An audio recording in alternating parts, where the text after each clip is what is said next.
हमको गर्व है अपने प्रधानमंत्री आदरणीय मोदी जी पर। उन्होंने एक नई आशा जगाई है। आज 24 में भी हम ही आने वाले हैं। दुनिया भी यही जानती है, देश भी यही जानता है, विपक्ष भी ये समझता है, लेकिन बार बार विरोध करना। वो मान चुके हैं कि उन्हें सत्ता में नहीं आना। और उन्होंने एक बहुत बड़ी टिप्पणी की कि इंडियन नेशनल कांग्रेस एक अंग्रेज ने बनाया था, ईस्ट इंडिया कंपनी भी अंग्रेजों ने बनाया था। आजकल लोग इंडियन मुजाहिदीन भी नाम रखते हैं, इंडियन पीपुल्स फ्रंट भी नाम रखते हैं, तो चेहरे पे चेहरे लिखाते हैं, सच्चाई कुछ और है।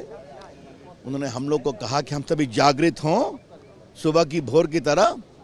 देश हमारी पुनः अपेक्षा कर रहा है और निश्चित हम जीतेंगे। और आज मैं कह देता हूँ, 24 का रिजल्ट आएगा ना, तो जो संख्या है ना हारे हुए, थके हुए, निराश विपक्ष की, इनकी संख्या और कम हो जाएगी। देखिए, हम मोदी साहब को सदन में आके मणिपुर पे आप वहां के स्थिति पे बोलिए, हम इंसिस्ट कर रहे हैं, लेकिन वो अपने पार्टी में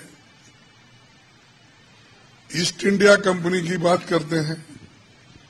अरे भाई, मणिपुर पे बात करो। ईस्ट इंडिया कंपनी का अगर बात करना है, उसमें कौन किस किस की पात्र क्या है, उस वक्त के हिंदू महासभा का पात्र क्या था, उस वक्त गोलवलकर गुरुजी का कहना क्या था, सावरकर जी का कहना क्या था, और उस वक्त के ईस्ट इंडिया कंपनी में नौकरी में घुसने वाले कौन लोग थे, और क्विट इंडिया मूवमेंट में जो गांधी जी कॉल दिए, उसको तोड़ने का काम किसने किया। क्विट इंडिया में दोनों भाग नहीं लिए, तो वो बोले कि नौकरी क्यों गुमा लेते हो आप। ऐसा एडवाइस यही बीजेपी के उनके पूर्वज बोले, और आज हमको बोल रहे ईस्ट इंडिया का याद उनको आ रहा भी, क्योंकि चलो हमारा करता धरता चले गया, अब यहाँ कोई नहीं है। तो दूसरा और क्या है कि नाम बदलने से कुछ नहीं होता।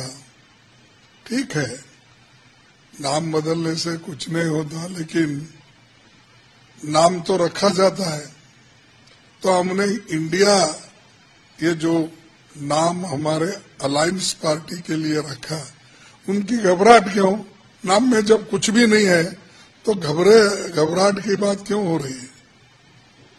तो उसका मतलब यही है, जब हमारी मीटिंग, अपोजिशन की मीटिंग यशस्वी हो रही है, पटना हो, बेंगलुरु हो, यहाँ पर हो, ये घबर गए, उनमें घबराहट पैदा हो गई है और डर गए, और डर से ये सब बातें कर रहे हैं।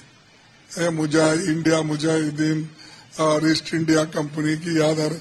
अरे, जो लोग ईस्ट इंडिया कंपनी को मदद किए, जो लोग ब्रिटिशर्स को मदद किए, जो लोग आजादी के वक्त हिस्सा नहीं लिए, क्विट इंडिया मूवमेंट में हिस्सा नहीं लिए, ऐसे विचारधारा के लोग और गांधी जी के हत्या करने वाले विचारधारा के लोगों के साथ जुड़े हुए पार्टी, और हमको ये कह रहे कि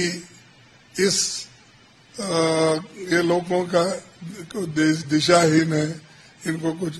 अरे, दिशाहीन नहीं है, दिशा बताने वाले हम हैं, लेकिन मोदी जी की दिशाहीन हो गए हैं कि उनको अब क्या करना, किधर करना, कैसा करना, ये उनको समझ में नहीं आ रहा। इसलिए हमको क्या, हमेशा वो इस भाषा में बोल रहे हैं। और मैं यही कहूंगा कि जो बयान वो बाहर देते हैं, लोगों को भटकाने का है, अंदर आके आप अपनी बात रखो। मणिपुर पे ठीक से चर्चा होने दो। हम 267 इसलिए लाए हैं राज्यसभा में, हम वोट ऑफ नो कॉन्फिडेंस नहीं ला सकते, और हम यहाँ पर सिर्फ 267 के तहत ही चर्चा बड़ी विस्तार से कर सकते हैं, और इस पे वोटिंग भी हो सकता है, रेजोल्यूशन अगर हुआ तो। इसीलिए हम चाहते हैं कि विस्तार से चर्चा करने के लिए मणिपुर का इंसिडेंट पे, ये मामूली इंसिडेंट नहीं है।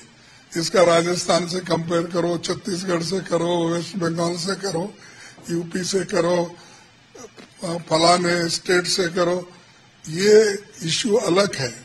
ये वो इंसिडेंट्स है, उसके ऊपर क्विक कार्रवाई राज्य सरकारें कर सकती है। लेकिन यहाँ तो मणिपुर स्टेट जल रहा है, और उसके बाद में अब उसके बाजू के जो स्टेट्स हैं, मेघालय, मिजोरम, इसको भी अब वहां भी आग लग रही है। तो ये पूरे नॉर्थ ईस्ट का मामला है, और इसका जो पूरा इंटेलिजेंस है और पूरी इंफॉर्मेशन है, आईबी है, ये सबका इंफॉर्मेशन उनके पास रहता है। नेशनल सिक्योरिटी एजेंसी ये पूरे रहते, इसलिए हम ये चाहते हैं कि यहाँ आकर वो कहे और खुद को ये साबित करे कि वो मणिपुर के इंसिडेंट पे कंसर्न है, और जो भी गलतियां किसी ने भी करने दो, हम एक्शन लेंगे। ये कहने का छोड़ के 80 डेज से चल रहा है, आज 81 डे, 81 डेज से चल रहा है, आपके मुंह से एक शब्द भी कंडम करने का नहीं निकला। और 81 से चल रहा है, सदन अब 4 दिन से चल रहा है, आकर बयान नहीं दे रहे हो। तो ये सब चीजें क्या है, दर्शाते हैं कि गवर्नमेंट सीरियस नहीं, और उनको महिलाओं के इज्जत की परवाह नहीं है, वो प्रोटेक्ट नहीं करना चाहते हैं। उनको वो जो वहां के लोगों को जो भय है, क्योंकि घर जल रहे, रेप हो रहे, वुमेन को पीटा जा रहा है, नंगा किया जा रहा है, बच्चों को मारा जा रहा है, और कई एमएलए को मारे, वो खुद ही टीवी पे आप देखे होंगे। सब ऐसी घटनाएं जब घटती है, छुट्टी है, इसको किसी एक इंसिडेंट से जोड़ सकते हैं आप, दूसरे स्टेट में चल रहा है। तो ये इंसिडेंट अलग अलग इंसिडेंट्स अलग अलग होते हैं, लेकिन इस इंसिडेंट ये एक नेशनल इम्पोर्टेंस का है, और बाहर के देश वाले भी इस पर कमेंट कर रहे हैं। तो ये देश का मामला है, हम चाहते हैं कि वो खुद आकर स्टेटमेंट करे, बहस हो, डिस्कशन होने के बाद फिर वो उत्तर दे सकते हैं। पहला अपने सो मोटो स्टेटमेंट देने के बाद हम जो भी बात करेंगे हाउस में, उसका उत्तर फिर वो दे सकते हैं, उनको आजादी है।